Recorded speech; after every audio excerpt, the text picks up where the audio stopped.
into a world of thrills, a world of drama, of capes and tights, a world where death is a revolving door. Welcome to the Geek Matrix. Well, that didn't work out, mostly. What didn't work out? I was trying to play the. Is it playing the intro music? Welcome to We heard this is the second time. Okay. Well, I just.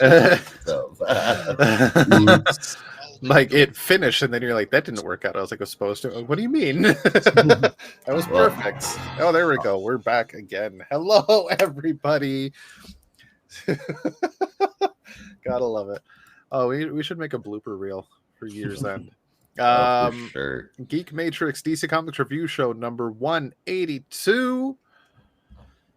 Yep. Yeah. What's our legacy number? I'm kind of curious. 4,538. Nice. 4,538 weeks of DC. If only we have been doing this since 1938. Oh my god, we would be ancient. We'd be dead. We would have seen it all. We could be like the Justice Society, you know. Oh, hell Just yeah. be aging very, very slowly. I call Alan We'd Scott have to have people yeah. read the You're comics Alan, to I'm it. Jay, all the with way. that gorgeous beard. Who would you be, Josh? In the JSA. Yeah, if we were the The JSA, Atom. and we've been going The since Atom or 1938. Wildcat. I'm deciding for you because they both have a temper. But Wildcat wasn't Bravo. around in the OG scene. That's shoot. funny.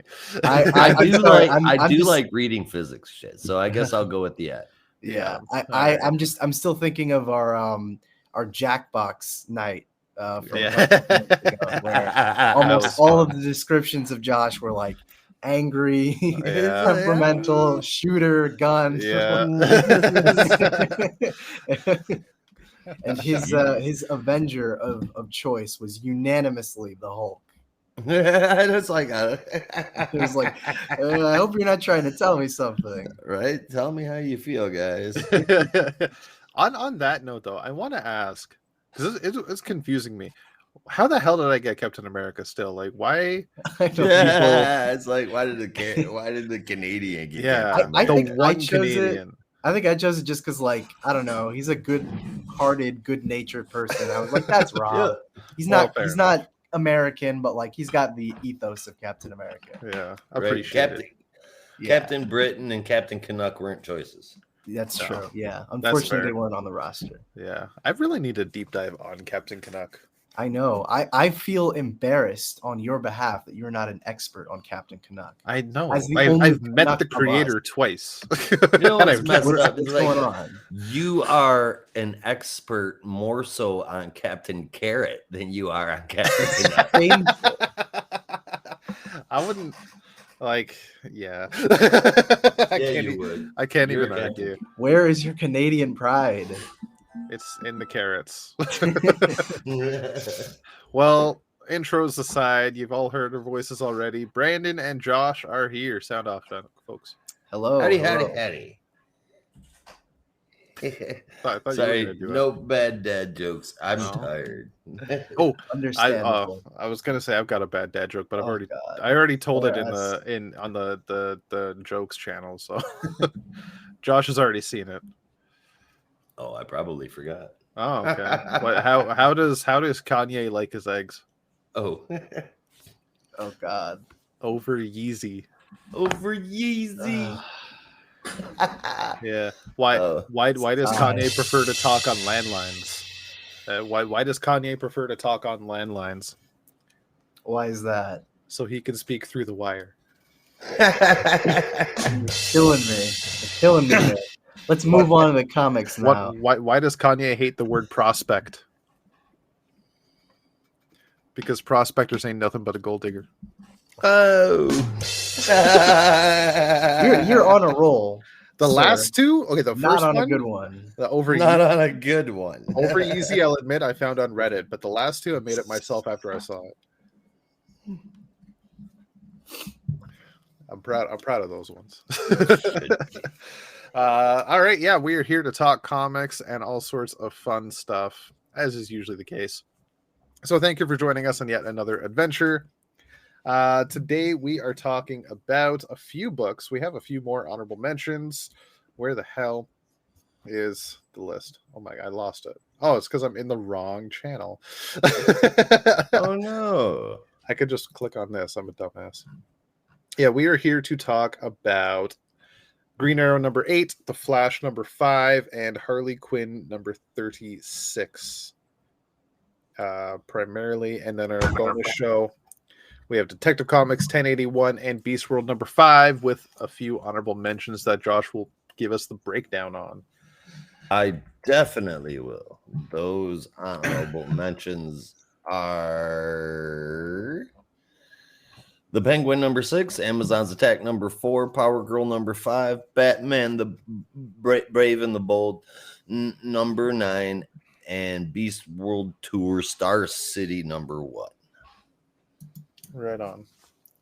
Well, before we get into that, what's up with you guys? What's new in the world? Any news? No comics news, at least nothing to report. I Oh, don't know well, if we already talked about the House of Brainiac. That's the only thing I've seen recently. I think Josh and I talked about it last week because you were off, right? Yes, yeah. Yeah. So I believe we talked about it last week. At least I'm pretty sure. Yeah. Yeah, I remember because I clipped it for our YouTube channel. Oh, nice. Yeah. We talked about Guy's bogus adventure. We can't wait for that story. Fun, I'm sure. Yeah. Looking forward to it. But there is something I know the two of you are excited about. Teenage Mutant Ninja Turtles yeah, to an end over at IDW they're at right now. Yes. Yeah, they came to an end, and that's the wrong article. And it's being relaunched with being written by Jason Aaron, of all people. Oh yeah. But not only that, the first four. Well, is it the first four issues? Just 4 intro issues, one for each turtle. First 4 intro issues that focus on individual turtles, and then after that, I assume is just going to be all 4 turtles with a regular series artist. Fair enough. So yeah, the first 4 issues, each one of its own turtle, and each one with its own artist. So the first issue will be drawn by Joelle Jones, and that will be about Raphael. Number 2 is about Michelangelo, drawn by Raphael Albuquerque. Third is Leonardo's issue, drawn by Cliff Chiang. And the fourth one will be, of course, Donatello, drawn by Chris Burnham. And after that, Ninja Turtles 4 through 8 will be maybe that's a typo, should be 5 through 8 will be the second total arc, and that's drawn by Raphael Albuquerque in total. All I can say is that's nothing but good news. It looks good. Oh yeah.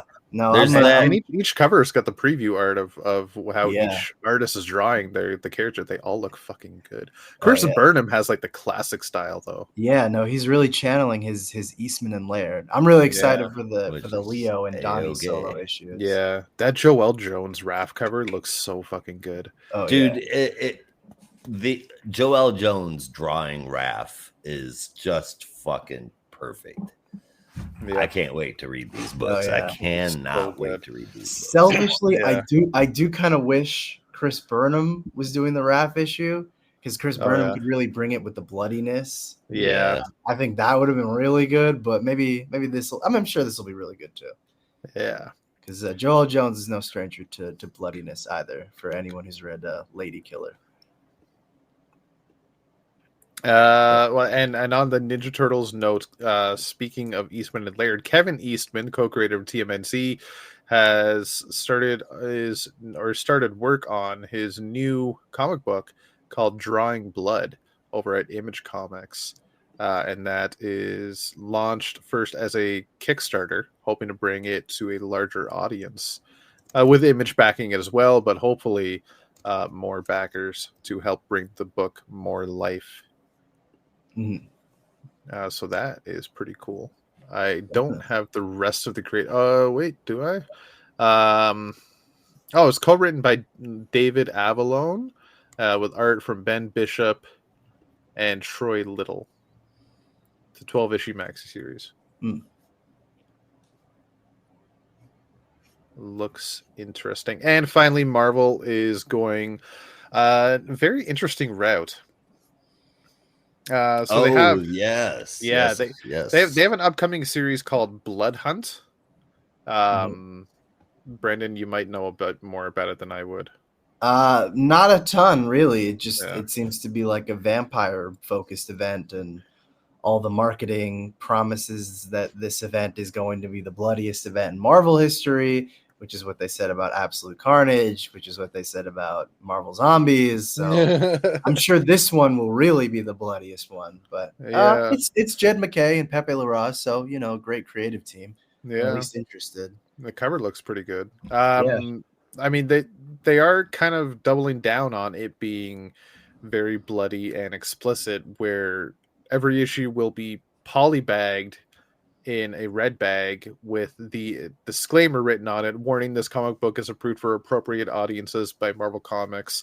Explicit content, reader discretion advised.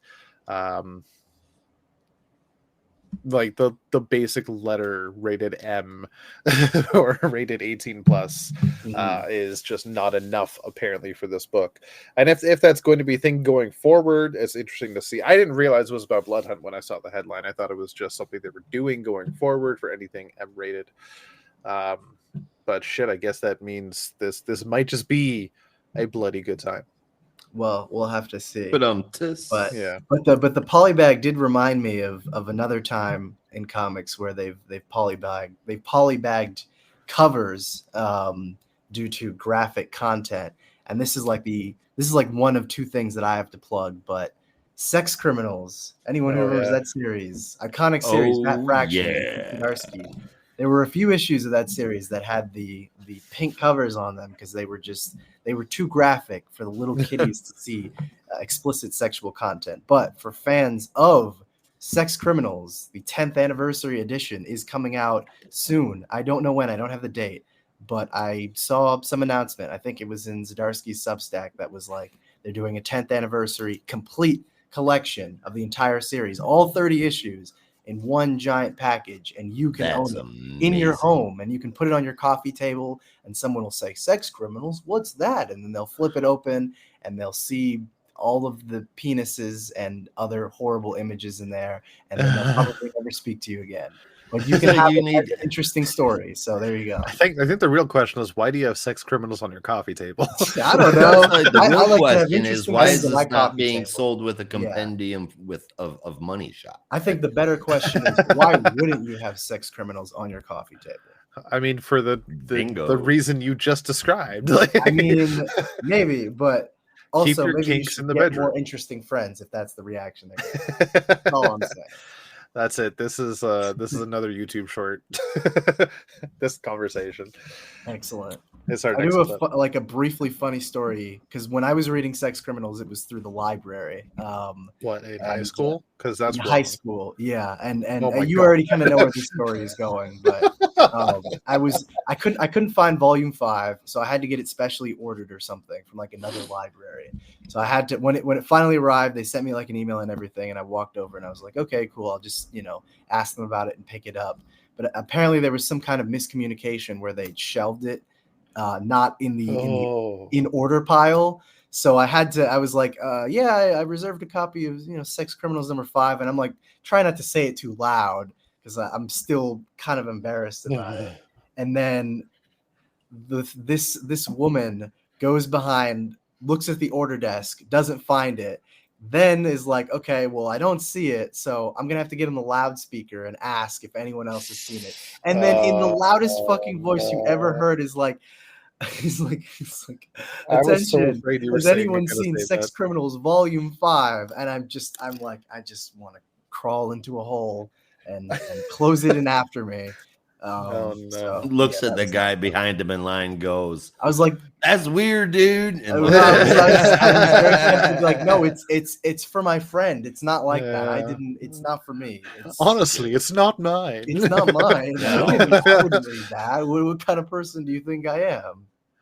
Okay, Austin Powers.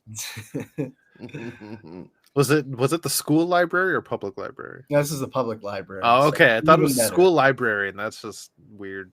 Yeah. Okay, that's okay. Yeah. Well, I guess Dynamite That's Entertainment releasing a new Thundercats book's coming out next month. Hell Woot yeah. woot. Written by Declan Shalvey and drawn by Drew Moss. Do you know either one of those? Declan Shalvey, I've heard of.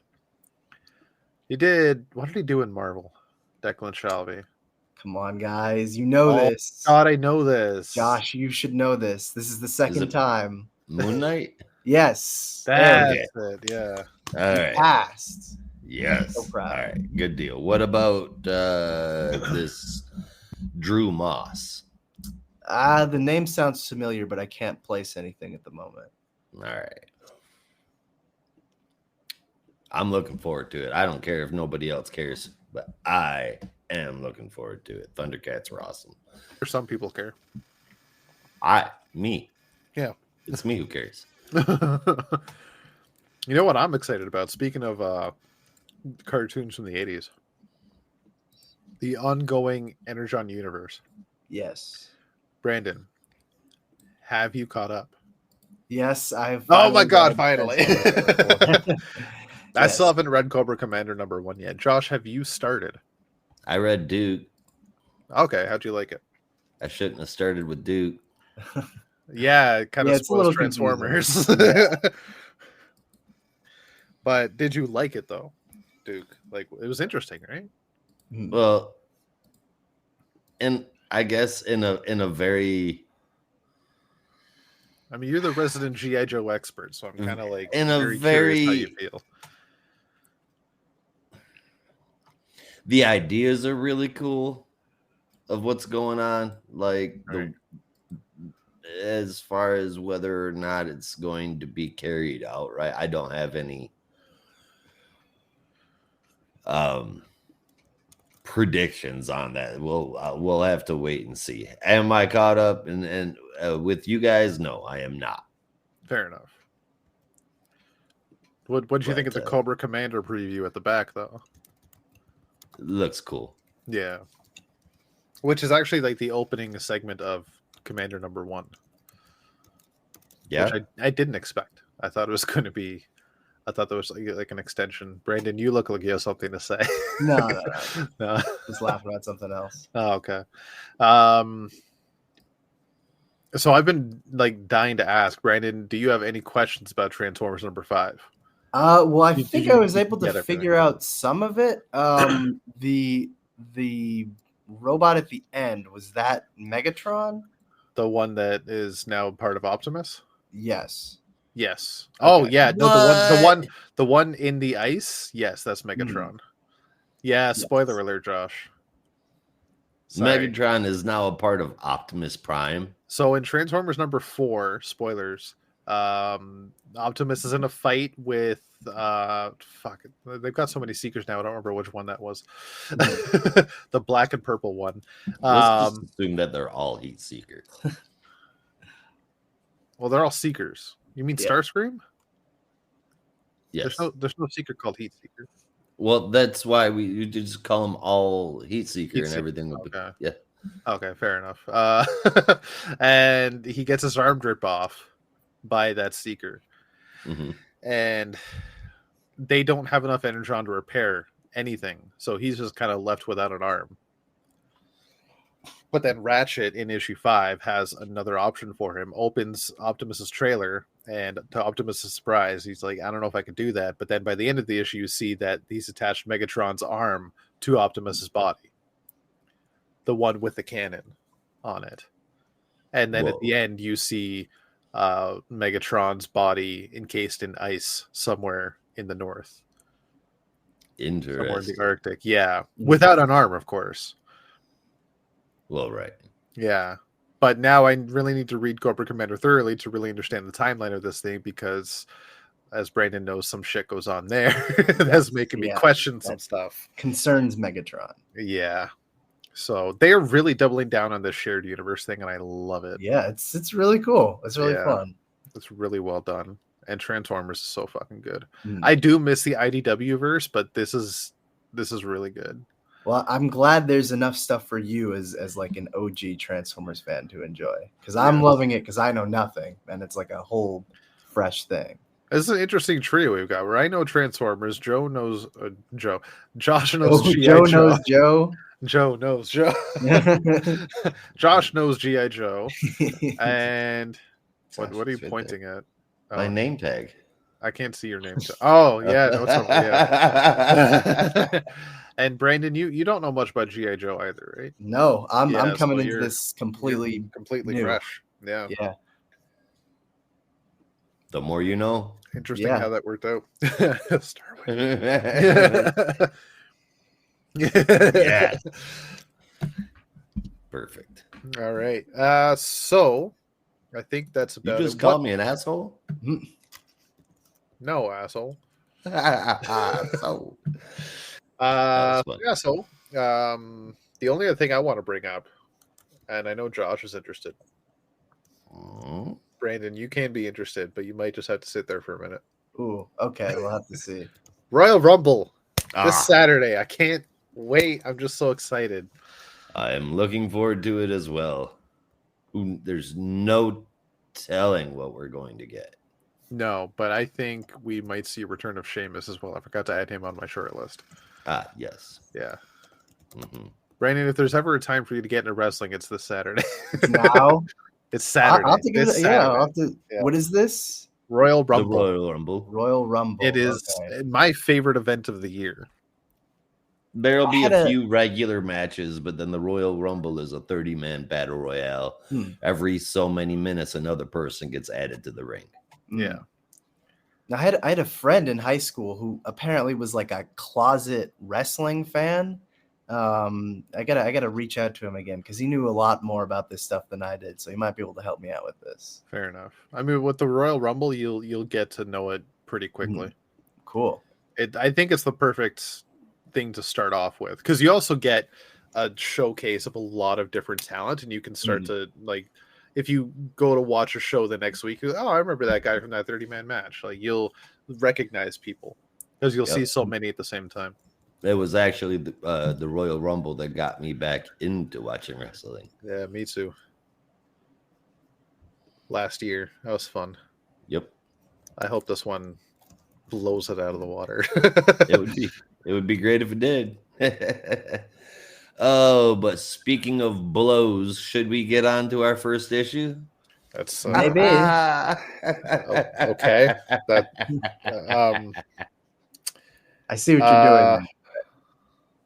It was a hell of a transition. That was an interesting transition. All right, it's Green Arrow number 8. I'll be honest, I can't say I completely understand it. But Brandon is going to tell us about it. Well, all I can say is that this issue was a bang, bang, crash, hell of a time. Damn straight. Compliment Josh's attempt at a transition.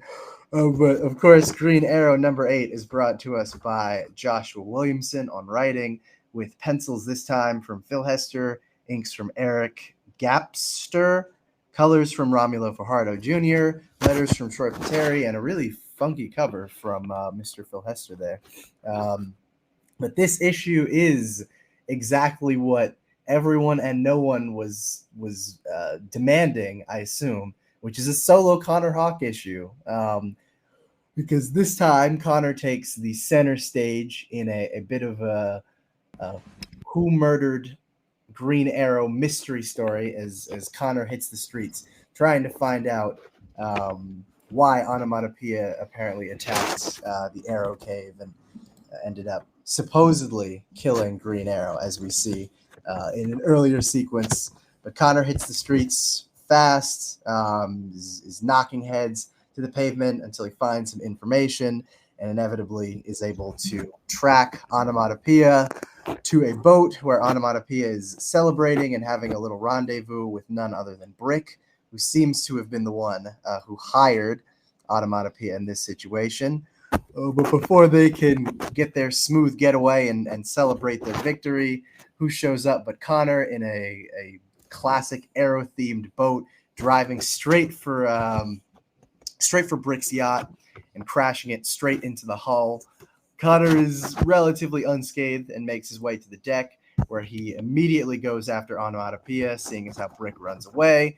The two of them end up fighting for a little while, and it seems like Onomatopoeia has the upper hand and shoots Connor point blank, but don't worry. All of that is, of course, just a ruse, because as Brick is trying to get away in a helicopter, seeing as how this whole thing has gone to shit, we see a mysterious arrow knocks the ladder that had come down from the helicopter to whisk Brick away, and knocks him back onto the deck. And that's when we discover that Onomatopoeia is not actually Onomatopoeia, but is in fact Ollie posing as Onomatopoeia to get more intel.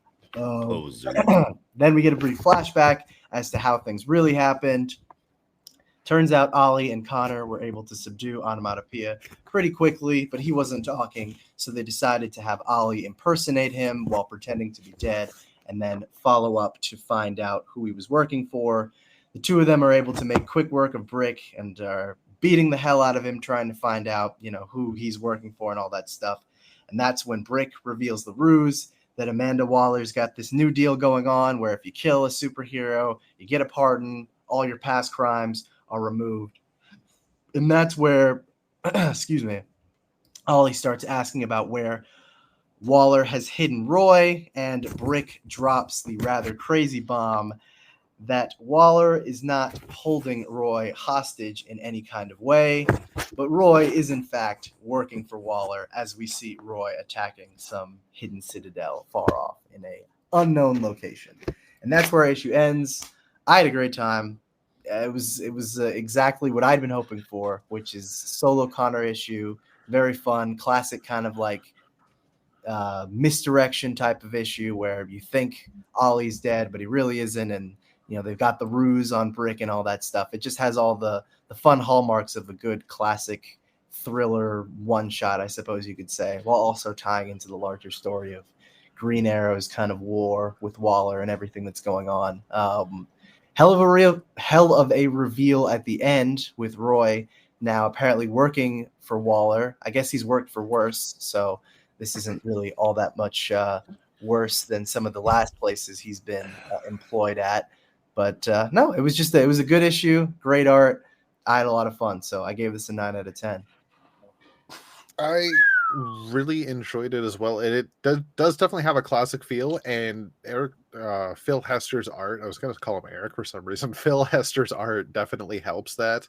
On Green Arrow just feels like the late 90s he was drawing? Early 2000s. Early 2000s, yeah. Yeah. Oh yeah, it was with Kevin Hart. Smith. Kevin Smith. Hart. Oh my Kevin Can you Hart. imagine? Kevin Smith. You meant Green Arrow. Kevin Hart writes Green Arrow. What the hell are you doing? Look at me. Hell yeah. That's the story arc where Green Arrow goes straight for Black Adam and doesn't stop. Oh my god. I would love to see that. Green Arrow. Shit. I'm changing my name to Black Hammer. Hell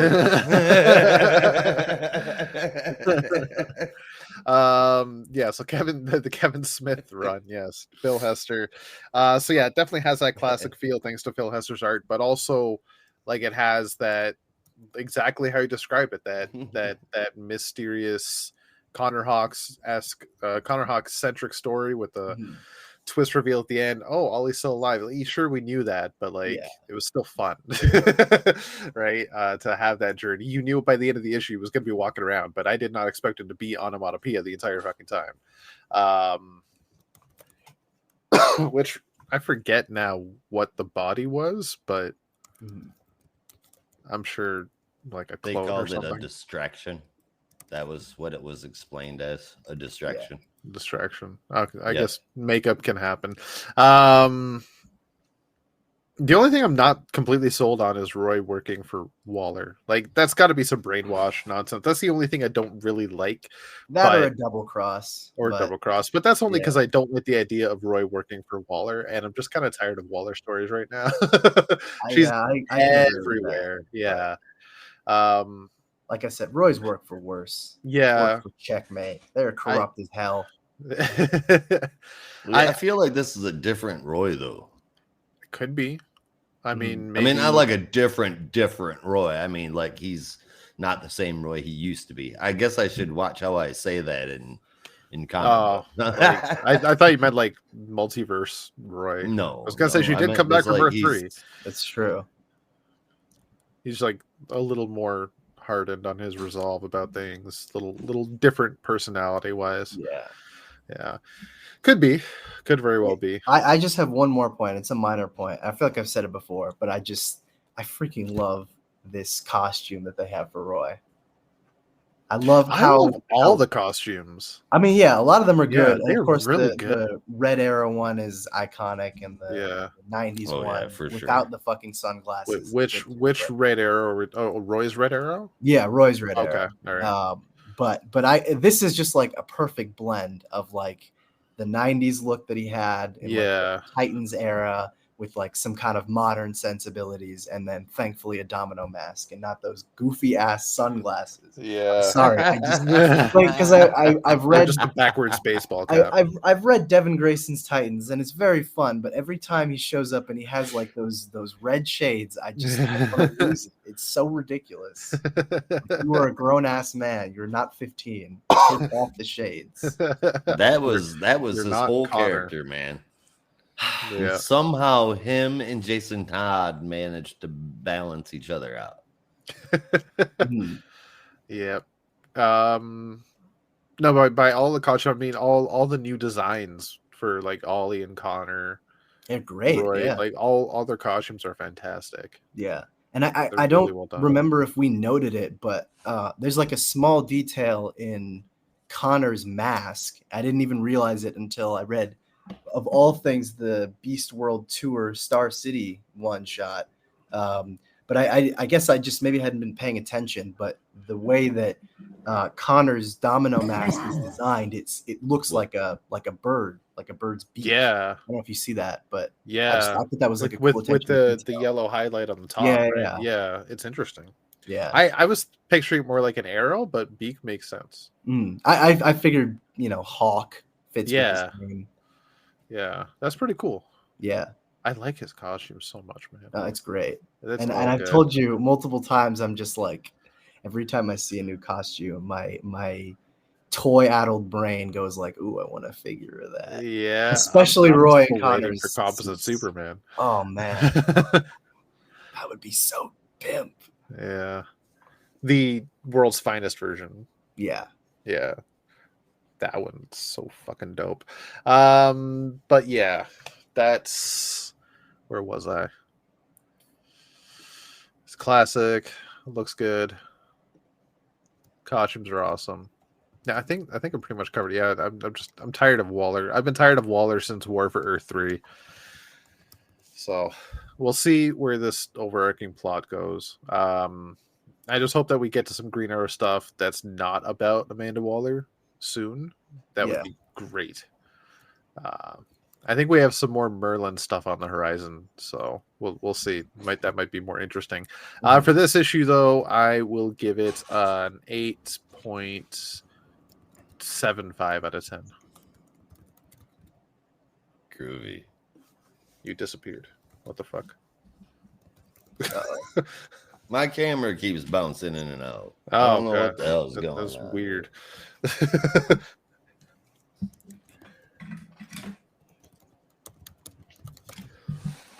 Anyway. Hey, look, I'm here. For the moment. Ollie's dead again, but wait, not really. Onomatopoeia's around, but wait, not really. Arsenal and Ravager are two junior heroes with their heads on straight, finally, after years and years of character development and growth, but wait, not really. Oh, and even with no this issue. Wait, what? Ravager wasn't here. Ravager was with him when he was kidnapped, shot. Yeah. Yeah. So I'm assuming she's still around. Cheshire. Oh, it was Cheshire, not Ravager. Oh, yeah. Well, for some reason, I was thinking it was Ravager too. Yeah, it was Cheshire. Wrong red-themed heroed girlfriend. Yeah, Ravager's like Ravager's with Jason. Something. She's in Stormwatch. Yeah. Yep. Yeah, I mean, was she's just with Red Hood. Jason Todd too. Yeah. But yeah, so I mean, I'm super glad that y'all are having fun with this one. I wanted more. Damn it, I wanted more out of the Green Arrow book, but I'm just patiently waiting and hoping that someday somebody else will take it over.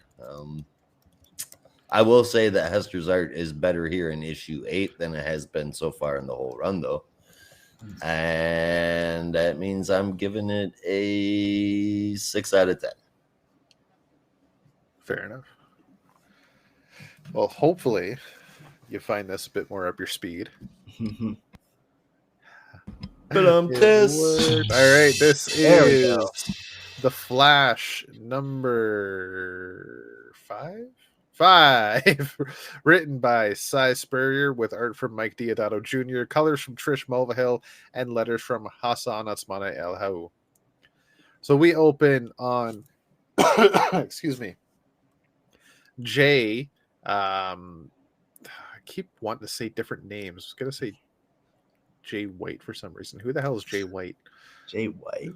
I don't even know. Is that a wrestler? That anyway, is that what's his face? No, I'm thinking of Michael Jai White. yeah, that might be why I'm thinking Black Dynamite, because the J is spelled the same way. Yeah. Michael Jai White is fucking awesome. No, by the way, I don't know if you've seen Black Dynamite, but I fucking love that movie. That's like I haven't seen Black Dynamite, but I've seen him in like so many other things, and I love everything. Because he's like he's a boxer too, right? I think. I didn't know he was an actual boxer, but I'm not sure. He's always he might be a martial artist. I could definitely see martial artist. Yeah. He in the Arrowverse, he was, oh my god, Jesus Christ, what? Bronze Tiger? I know he was in that movie, the Batman movie with what is it? That animated movie? Shadow of the Tiger. I don't know. Bronze Tiger, Arrow season. You guys are talking about Michael J. White. Yeah. Yep. Well, I was saying because Rob knows him as Bronze Tiger. I know him as Black Dynamite. Oh, I know him from long before Bronze Tiger, but that was like his most recent role that I remember. Yeah. I know him as Spawn. Yeah, that's what I know him as Spawn. Yeah. Yikes. Back in the 90s. That was all know him as an ageless vampire. Pretty much, yeah. Jeez, yeah. I've been meaning to watch Black Dynamite too. Also in the best scene in the Nolan trilogy for Batman. So Michael Jai White is in Flash. Yes. The TV show. What? In yes, the Flash. Yes, he was in Flash. Flash number 5. Oh. Wow, no, because he was actually in like the Flash TV show. I thought you were talking about the CW show. I didn't even know. He was Bronze Tiger. Yeah, so Michael Jai White in Flash number 5 has his arm explode. So Jay West, Wally's son, is kind of dealing with some stuff personally. He's not feeling too appreciated, and kids at class are making fun of him, and his powers are out of control. He doesn't know what the hell's going on. It's just too much for him to handle. So he's hiding out where he can. And as he's trying to calm himself down, his left arm begins to power up, and he tries to get it under control, but it somewhat explodes and a piece pops off. And as he's trying to find it, somebody comes up behind him and startles him, and as he describes part of his power sets, as some may know, say when he gets startled, he teleports directly to his father because he can teleport through the Speed Force. And his dad, Wally, is at the scene of the butterfly-shaped temporal opening at the Barry Allen statue, where the scientists are still studying it, and as Jay is spying on them, he sees or is found instead by the duplicate brain of, is it Monsieur Mala, if I remember right? No, the Ultrahumanite. Ultrahumanite, thank you. He was one of the gorillas. I mean, Humanite makes there's more sense. only a couple to choose from. Yeah, I just got the wrong one. A couple dozen. And that startles him again, and he ends up teleporting back to his hiding place at the school, Boo. where he is found yet again by that person that snuck up on him, who begins to explain some stuff about his powers and reveals that the part that popped off him was a little red blob of meat that looks really fucking weird. Meat blob. Meat blob. And then this man touches him Not with... pleasant. No, it's Super Meat Boy. Gross. Even. That was a hard fucking game. Touches him with his finger with a little shock of red electricity, and many more Super Meat Boys pop off Jay as Jay tries to kind of push them back in. The man tries a little experiment and ends up teleporting Jay one more time to his dad, who is now in costume interrogating Gorilla Grodd. But Gorilla Grodd smells Jay, and using his knowledge of a prophecy that he would break his enemy's heart before devouring it, realizes maybe he needs to kill Jay. And Jay, using his own intellect, knowing that everybody tries to fight Gorilla Grodd, instead gets on the microphone because they're in an interrogation room. He's on the other side and just asks Grodd, "Why do you do what you do?" And that kind of freezes Grodd in his tracks and, kind of makes him just question stuff and calm down a little bit. And that's when Jay ends up teleporting back to the school to be to this man yet again. And they have a proper conversation. This man is Inspector Pilgrim, a science detective. Specifically, you get the illusion that he's from the future. And this man goes into deep details about Jay's powers. He knows very much about them. That it's not just his dad he can jump to. He's just the clearest conduit, but he can jump to any Speed Force user in the world. Not even in the world, in the universe. He just needs to learn how to do it. And he does teach Jay how to do it, and Jay teleports not only to his sister, but also Barry and his brother Wade, where his mom is, before he ends up back toward his dad, who is now back at the science site where the temporal rift is, but he's talking to Impulse, who is pissed off at him for not prioritizing Max Mercury, who is lost somewhere, and Impulse vows to get Max back. And then Wally notices Jay is back, and then talks to him to have a little father-son conversation. Jay decides that he's ready to confide in his dad about something, but that is when the scientists are ready to run one more experiment on the rift, which then gets stopped by the stillness, who explode into reality, and then notice Jay with his powers, that he is a great threat to everything that is to come. So they dissipate him, if you will, into many, many tiny little Super Meat Boys, which pisses off Wally to a great extent because he just lost his son, and he goes full on Super Saiyan with bolts of lightning all over the place. Jay, however, is still there just as tiny little forms, who has seen this the entire time and realizes how much his dad really does care about him. And then he reincorporates himself into his own body yet again to calm his father down, who then at that point the stillness have disappeared, and he's able to talk to his dad one last time to reveal that he does not want to go into the superhero business. We then see him back with the inspector as he describes everything that happened, and that's pretty much where our issue ends. Wally had disappeared right after that happened, presumably back into the still world, I think it was called, something like that other world, and that basically that's just where the issue ends. It was a Jay West centric issue, which really dealt more with his powers and his relationships with Wally, but shit, man, that's not the Flash I want.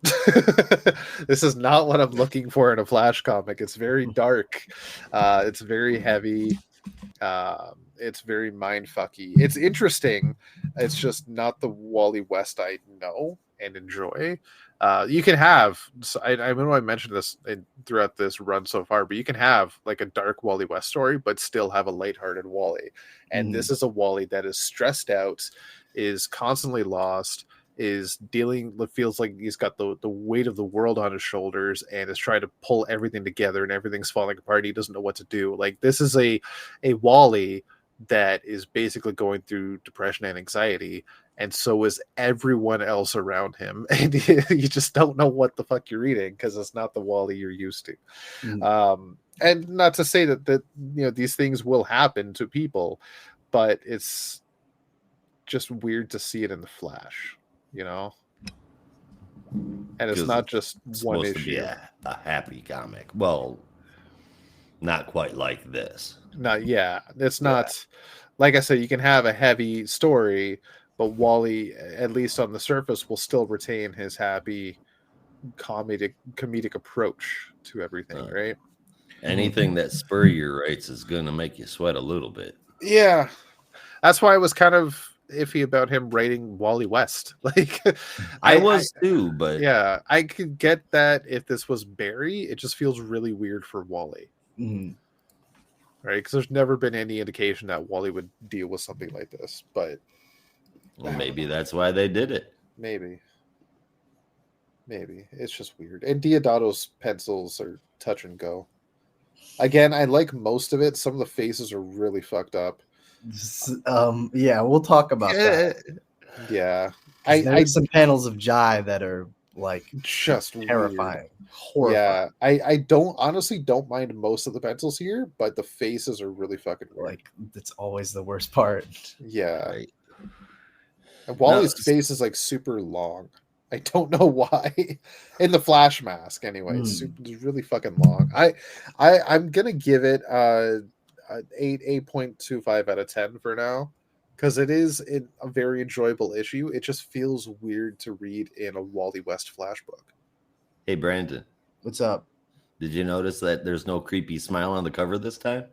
No. I'm not sure if it's better. It's not a creepy smile, but it's a creepy face nonetheless. Creepy. Well, this is like good creepy. This is intentionally creepy, right? It's Wally in a very horrifying position. Not like Wally's trying to be heroic and it's the scariest thing you've ever seen in your life. Yeah. So I mean, certainly Spurrier wouldn't have changed things. That's not really his style. So I guess I just don't remember Jai not having speed at all. I'm also not sure. I mean, I know he's got super strength. Yeah. Right. He could always follow on the slipstreams of other speedsters. So he'd keep up with them, but he would just be like kind of magnetically attached to them. He drafted. Gotcha. Yeah. Okay. I'm not all about the weird body horror bubbles Deodato puts on him or Super Meat Boy. I don't know why any of that happened whatsoever. I didn't hate the art, other than those weird choices. Most of it was okay, but the majority of it was too dark, I think. I'm curious who Speed Force Raiden is. And that's a good way to put it. Right. And it's got to be Jay. Yeah. I mean, if you look at every future story with the Flash we've had with Wally recently in the past few years, we've seen a future version of Irie, but we've not seen a future version of Jay. Well, no, we have, because he was with they had the future version of Jay. That's great. He was with Gold Beetle. 1 Minute War. That's right. I forgot about that. But he's definitely got a Speed Force Raiden vibe going on. Unless it's Wade. Like, I'm definitely getting the vibe that this inspector is related to the West somehow. He knows Jay personally. Fair enough, Inspector Pilgrim. Yeah. I'm also going to assume that it's Jai that who saves all of the speedsters on that barren planet. If he doesn't need speed to move, then that place shouldn't affect him. At the end of this, I'm assuming. We'll see Jai get his confidence, save the speedsters, and decide that he does want to be a hero after all. But I guess we'll see. The story, while not riveting, does decidedly move things forward. It does its job. It's pretty interesting. I'll give it that this whole series is running at a really good pace. Not too fast, but not too slow. I'll give it a 7.5 out of 10. This one gets a 7.75 out of 10 for me. The biggest detractor has to be the art. They're just like, again, there are panels that are fine, panels that are smaller, that work, but it's just every time there's a close up on Jai, and there are a lot of them, it's just I can't get over it. Like how Josh grades Riley Rosimo's anatomy is how I grade Mike Diodato's faces. It just like it's unsettling. And it's just like it's Visual almost, assault. yeah, it's like Pretty almost much. impossible to get over. Yeah. Well, the story has interesting parts, and I do actually like the idea of converging dimensions and all this stuff, and especially what they've been able to do with Grodd, and like I like all the concepts, and those are really interesting. It's just the art is just really hard to get over, and there are some characterizations that I've just kind of I'm not really a fan of. Like I kind of don't really like this idea that Jai sort of resents being a superhero when all prior indications showed that he and Ire were both super excited about it. And I understand they're getting older. It could be a part of, maturity or whatever, but it just seems so odd, especially given everything that they've been through and how much he seemed to take pleasure in it. And then there was just one line that kind of bugged me, which was just this, where Jai says something like, his dad is putting on like his normal person mask, but give him the Flash Batman is his trick. real mask. Whoa. Yeah. I've never heard of criticism like that before. Guys, did you know that Clark Kent is the mask, but Superman is the man? Like, did you know that every guy at the fucking bar who says that is just like the biggest full of shit person you've ever met. No, of course they're not their masks, because that makes no sense. They have lives outside of that shit, and also they had lives prior to before they were superheroes. They didn't just wake up one day and were like, you know what, I'm the Flash, but I don't have my powers yet, but I'll get there one day. Like Batman did. So ridiculous. Batman's the only one I would say that counts towards. I disagree heavily, but I'm sure we can talk about that. I mean, there's been so many discussions on that they all make sense. I still find that the biggest crock of shit, because again, there's a line. He doesn't have a life outside of Batman. I'm just saying there's a line from Nightwing from Batman Fugitive that I always bring up when people say this, and it's like, if Bruce Wayne was a mask all this time, then who raised me? Was it Batman? And I'm like, that is such a load. Like, I guess you could say that, but I don't buy that at all. Of course it was Bruce. Of course it was a man behind the mask who taught Dick all these values. It may not have been the best in some ways, but it was a person. No. But anyway, we're getting off topic. It wasn't Bruce Wayne. It was Alfred. It was Alfred. That's it was Alfred to an extent, but it was also Bruce. That's why he's so loyal and so passionate about him in his life. But again, we're getting off topic. Yes. Didn't like that line. Thought it was ridiculous. Neither did I. Aside from that, I like some of the concepts, and I'm still interested in the story. So 7.75 out of 10. Well done. Fair enough, good sir. Yeah, fair enough indeed. Now for something completely funny. Yeah, because we're done clowning around about the Flash. Yeah, speaking of multiversals. Fucking right. Woo, written by Teeny Howard. Art and colors. Josh is over here bending over backwards, teeing up these transitions, and you were just bulldozing them every time. I heard it. I was like clowning around. There it is. Yeah, it's perfect. But I was already setting myself up for the multiversal thing. He was. By clowning around was better. Some give and take. He was better. Harley Quinn. That's why I don't do it. Written by Teeny Howard, art and colors inside and on the cover by Sweeney Boo, and letters by Steve Wands. Harley, Bud, and Lou are fighting off the Omags, but Harley has to skedaddle off planet and go find Kevin. In order to do it, Lux, the eyeball dude, gives Harley goggles that are supposed to help them find him by putting her in situations and having her choose the choices in those situations that Kevin would have chose. Hope that made sense.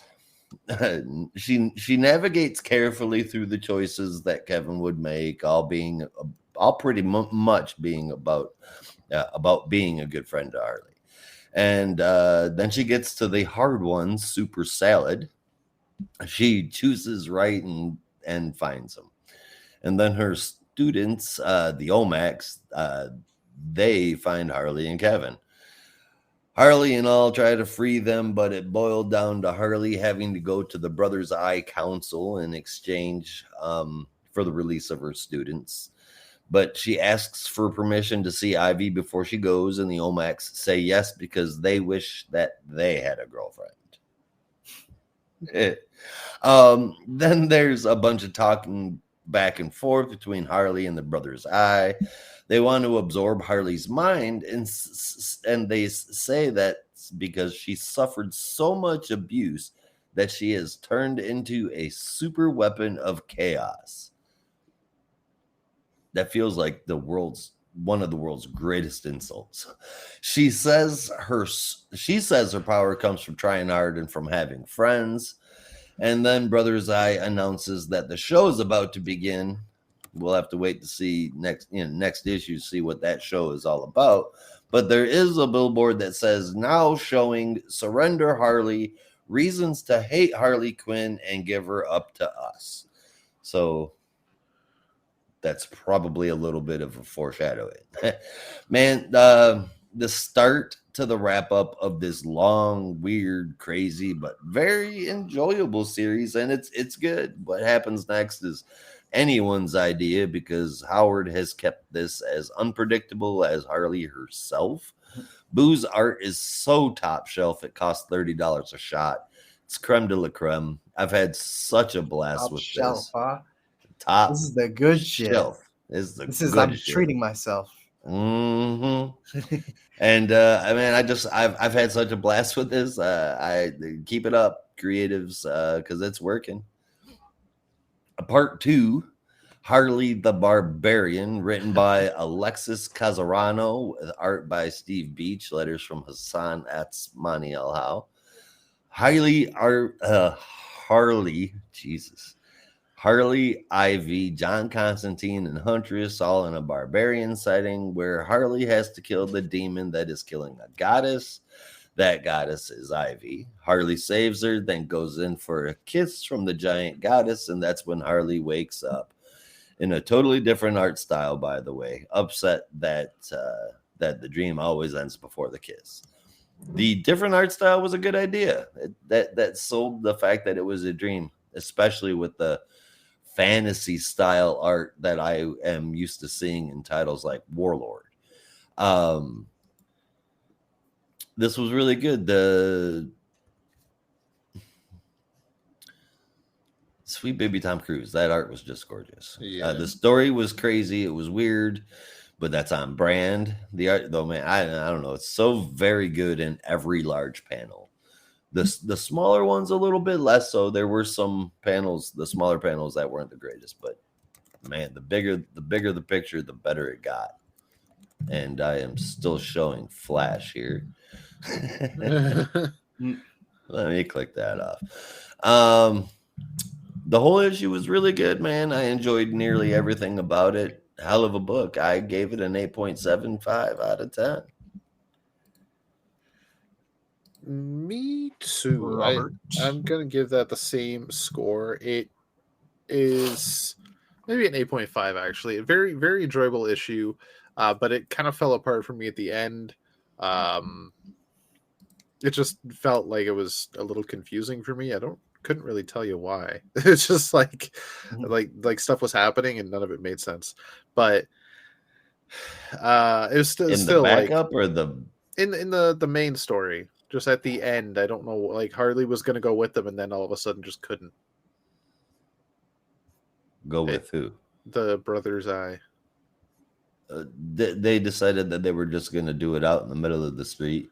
Oh, okay.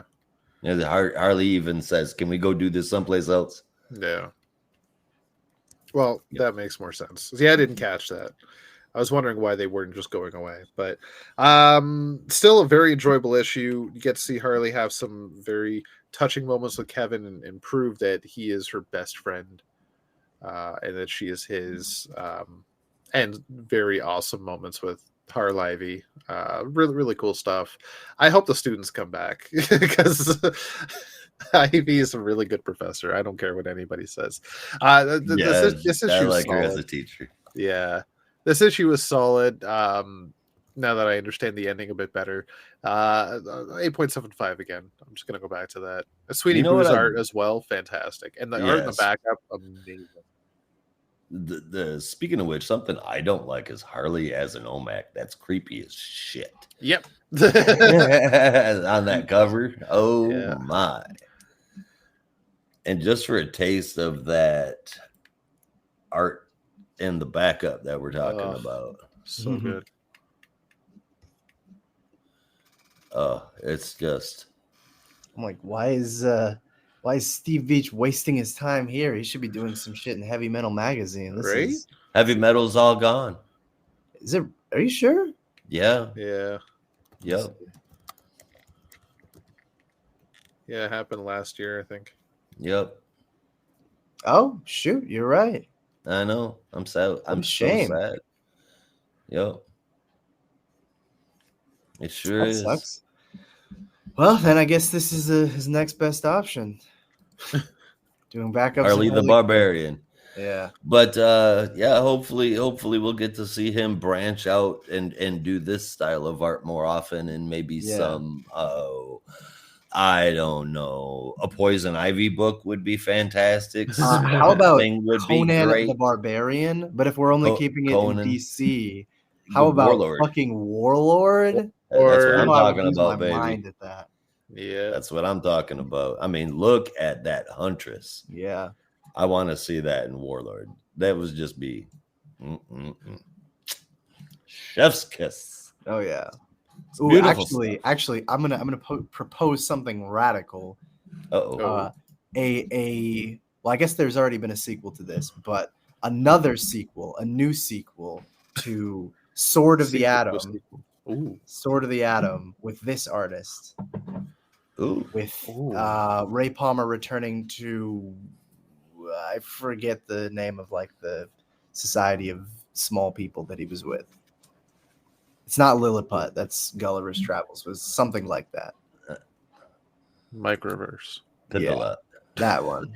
No, not the Microverse, but something like that. But I would do a sequel to Sword of the Atom because it would be a great way to do like sword and sorcery, but also with the atom, which is what we all want. That'd be cool. By we, I mean me. Let's see. If I was to send a small group of heroes, like what time frame are we talking here? Let's say for what is this? For what? I'm thinking like period. If I was gonna send heroes back in time in a barbarian story and want it to be funny, but still readable, I think I would choose. I feel like you already know the answer to that. The obvious one. Harley Quinn, obviously. Booster Gold. Ooh. John Kent. The hell? And Damian Wayne. You did not pick at all the person I was thinking of. I was thinking far more obvious than that. Who's that? Lobo the Barbarian. Oh, Lobo! Oh my God! Imagine that. So I would love it. He like would love that. it in the medieval past. He would that be having the time of his life. Everything. Lobo the Zarnian. Yes. Yes. You could do like a funny like pastiche parody of Conan the Barbarian, but Lobo the Zarnian. And Josh, how's this for a this writes itself. This Get is on all it. you. This is all you. Get that script. Give us a 4-issue Black Label and get it out there. all Or you. is I you want to Black see Label? Yeah. Okay. Prestige format because I want them big panels from Steve it. Okay. Yes. You so crazy. Beach. Not crazy. I'm hopeful. I Right. wish that would be so good. I can already see it. Steve Beach in a prestige format book. Hell yeah. Yes. Dude, I mean, doing Lobo the Barbarian, that would be Yes. freaking awesome. That would be And pretty cool, it'd be man. comedic. Yes. Naturally. His first interaction, he runs up with a tribe, and the strong man of the tribe, the hero, the champion, goes up to Lobo, and Lobo's just like pushawing him off, just like, the fuck is this? You think you take me on, badass fraggingest man in the universe? And they just chops Lobo's arm off with a battle axe. And he goes, like, the frag, man. Yes. Yeah. And then he picks up the arm and beats the guy with it to death. Oh, I want it. I want it so bad. Josh, if you just include that scene in Yeah. issue 1, I'll be happy. I'll be over the moon. You don't even have to give me Excellent. credit. You can write the rest. Just put that in there. Deal. All right. Oh, All right. Has everyone Sounds like a talked good time. about Harley? I think everybody has. Brandon, did you talk about Harley? Did I? Did you? Did you? Well, if I did not, no, this one was fun. Again, it's still a little kind of all over the place for me, especially with this OMAC element of the story, but it's fun, and Sweeney Boo's art certainly makes up for it. So Oh yeah. I give the whole issue an 8 out of 10. Like I enjoy it. Yeah.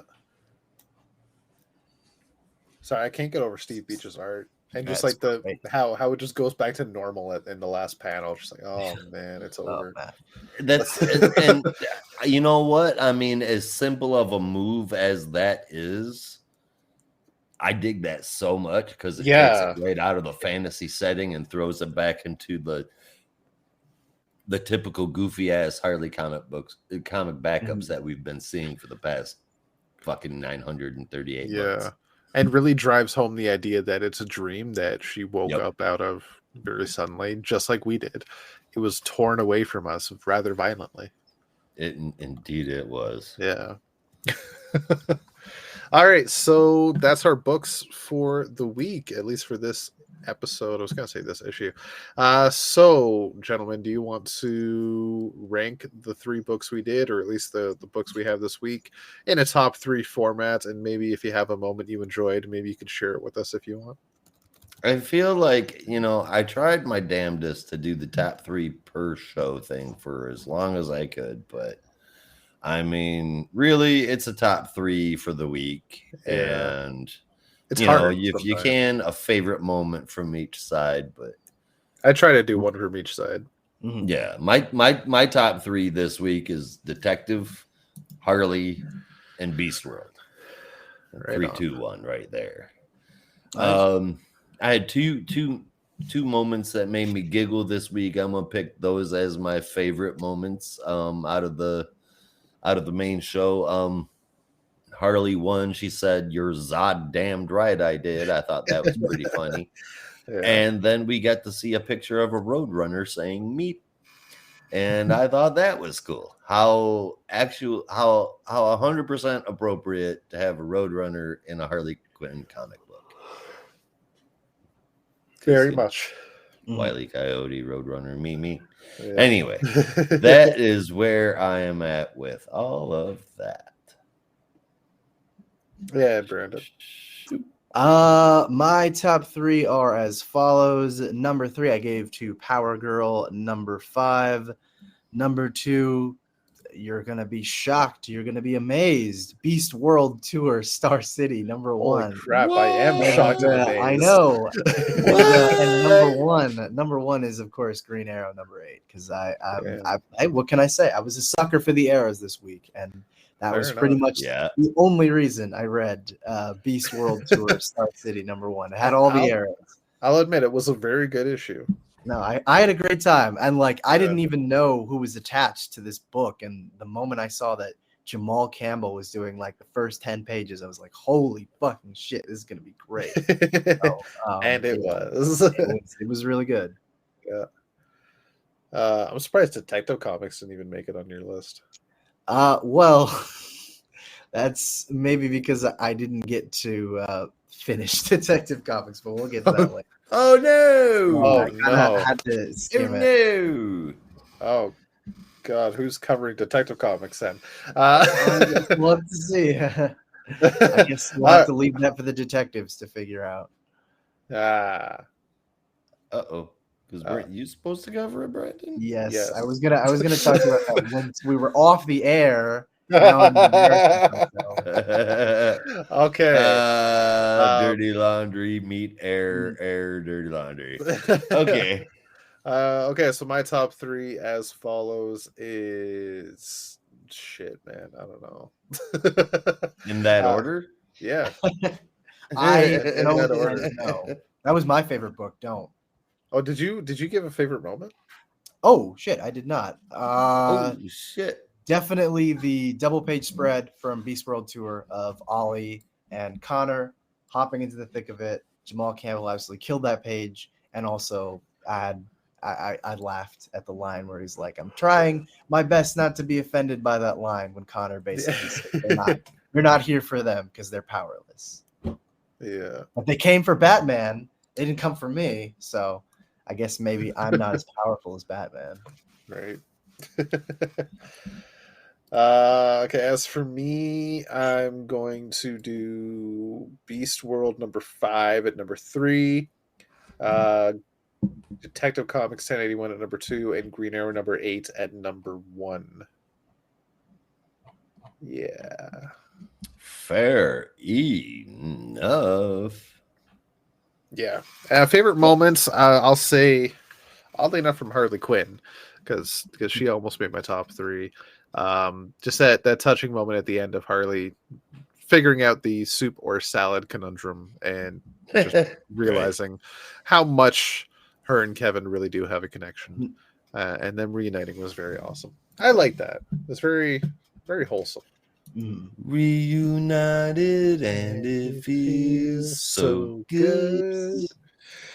I can't be Brandon. You just left us hanging out there. I mean, He's a the drummer. world doesn't need that. The world doesn't need my screechy vocals with your two's beautiful melodies. Now that you've said that, I think it needs to happen. Oh no. Are we starting a band? Are we starting an a cappella group? Oh shit. I was in one once, it didn't go anywhere. Oh no. I mean, it was just me and my 2 best friends fucking around, but you were in an a cappella group and it fell flat? Yeah. Yeah.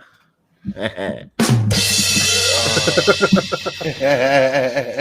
we wrap this up? Yeah. Okay, so that is our show. Thank you for joining us for the week. A nice little quick one, so to speak. It's been an hour and a half. Not that short. quick, but I guess quick wild for tangents us lately. Yeah, give it time. All right. It always happens sooner or later. Exactly. So we got to get out of here. So you have to as well. And remember, in the Geek Matrix, everybody has a home. In the Geek Matrix, you are not alone. Peace.